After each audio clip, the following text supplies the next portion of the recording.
Hello YouTubers out there, this is Jerry the Movies. I'm going to briefly discuss the first three Superman films that starred Christopher-Reeve.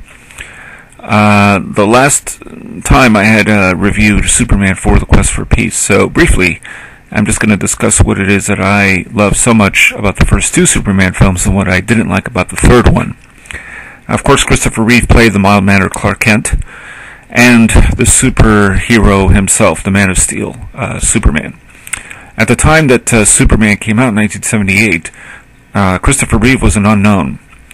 So they had to advertise the film as a film starring Marlon Brando and Gene-Hackman. In other words, their names were above Christopher-Reeve's to give the film some measure of, how can I put it, I guess to give it a little bit of a lift, so that people weren't thinking that this was some cheap knockoff of the old George Reeves serials from the past, or the series rather, from the 40s and 50s. So, and the idea also was to make people believe that a man could fly.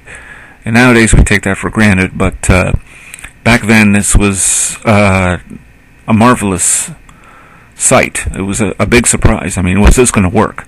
And also, would people believe, not just the special effects, that a man could fly?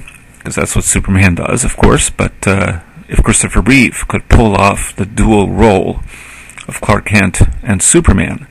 But what he did was something ingenious, which I think some critics gave him credit at the time, but it's not discussed often enough.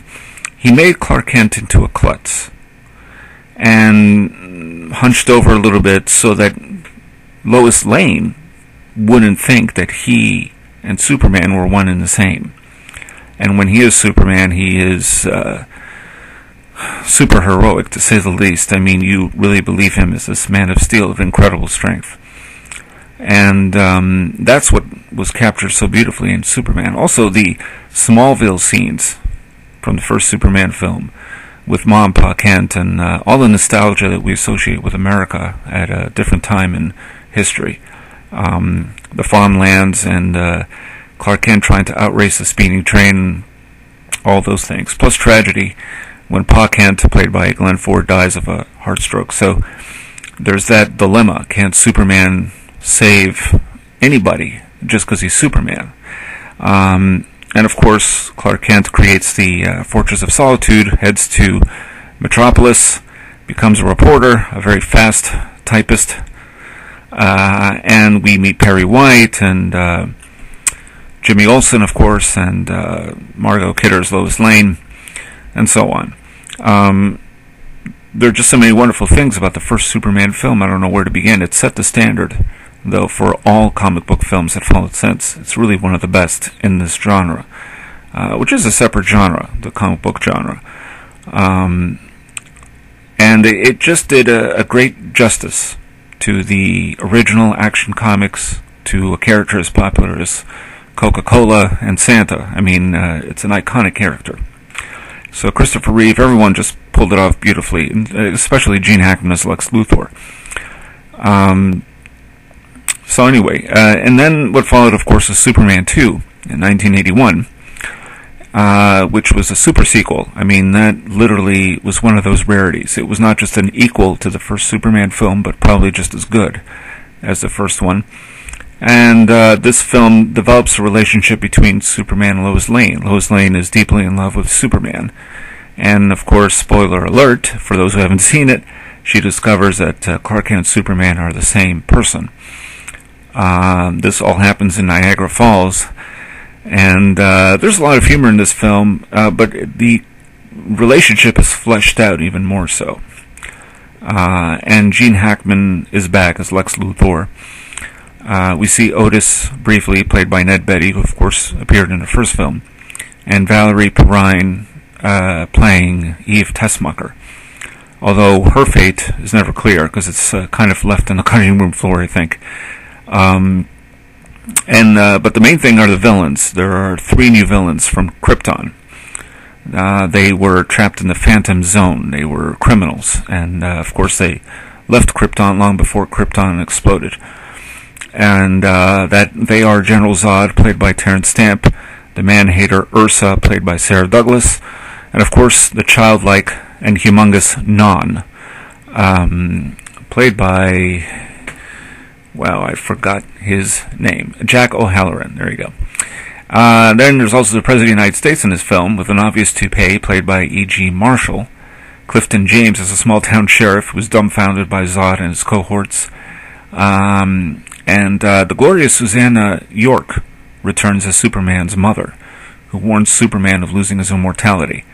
Of course, I forgot to mention Marlon Brando appearing in the first Superman film. That was a big deal at the time. He was paid, $1 million for working, a couple of weeks. That's what Marlon Brando did in those days.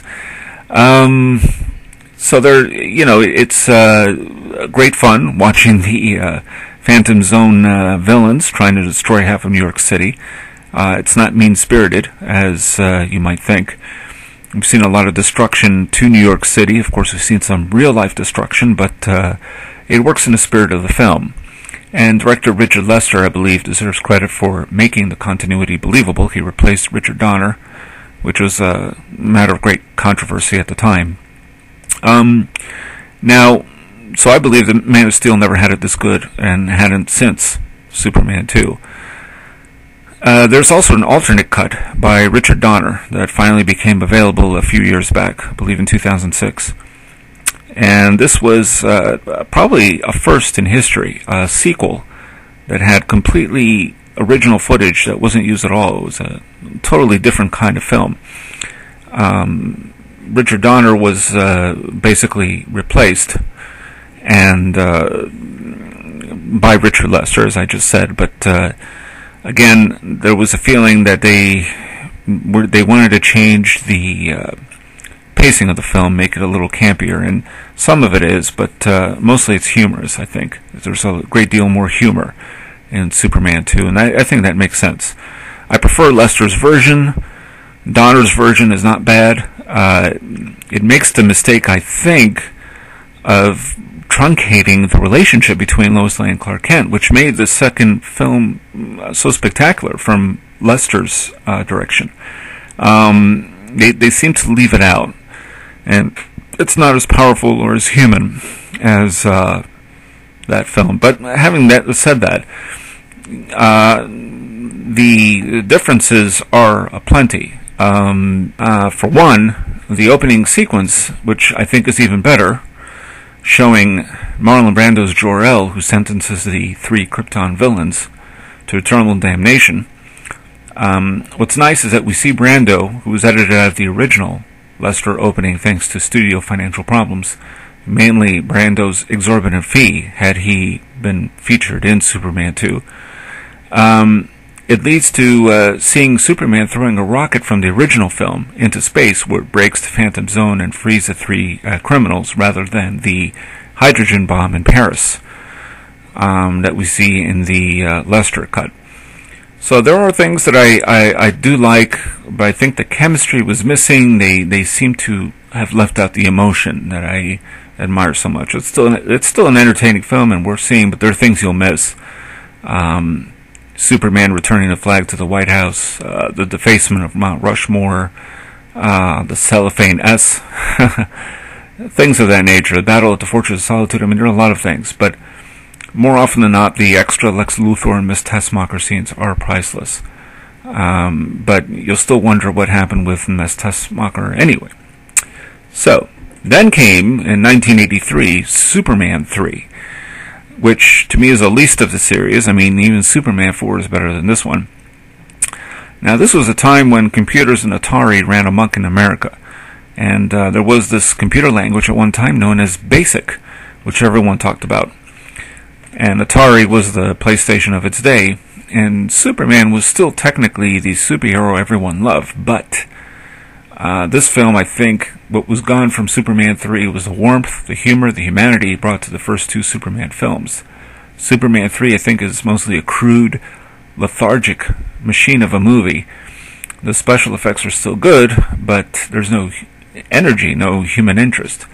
Christopher-Reeve can still perform his role with aplomb. It's a role he could play in his sleep. But again, there's no sense of awe or wonder. The people of Metropolis react to the sight of Superman as if he was just a balloon at the Macy's Thanksgiving Day Parade. And Lois Lane, which played by Margot-Kidder, which, as Rex Reed once said, that I like, that a Superman movie without Lois Lane is like a Grand Prix without cars, and it's really true. She shows up very briefly and disappears on a vacation to Bermuda. And the villains just are kind of stock, not very interesting. Robert Vaughn, I mean, he can play a hell of a good villain, but he's a billionaire who wants to control the weather problems in Colombia so that the entire coffee crop is destroyed. I never quite figured that plot out. And Richard Pryor is the genius computer programmer. The best part about the movie are two things. There are two good things that work. Annette-O'Toole as Lana Lang, Clark Kent's childhood friend. I did like that.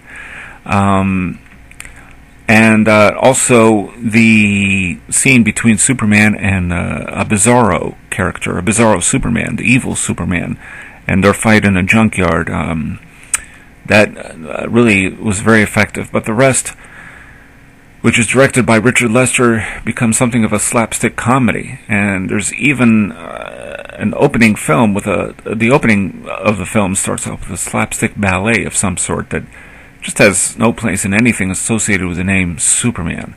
And the music by Giorgio Moroder is very campy and ill-conceived. So, I could go on, but there's really no point. Superman 3 is basically like watching a video game, The Real Thing, and it just never quite takes flight. There's no sense of astonishment and the barest of human relationships. Turning it into a comedy, I think, was a bit of a mistake. It's just a very uneven movie, and it's listless. It just, if you watch it, I mean, you'll see it just doesn't measure up to the first two films at all. Anyway, so, as an example, Annette-O'Toole is forced to say truly outlandish dialogue that is neither funny or dramatic. One example would be, "Oh, my oil pan is leaking." So there you have it. That's just a very brief review of the first three Superman films and a Superman 2 alternate cut.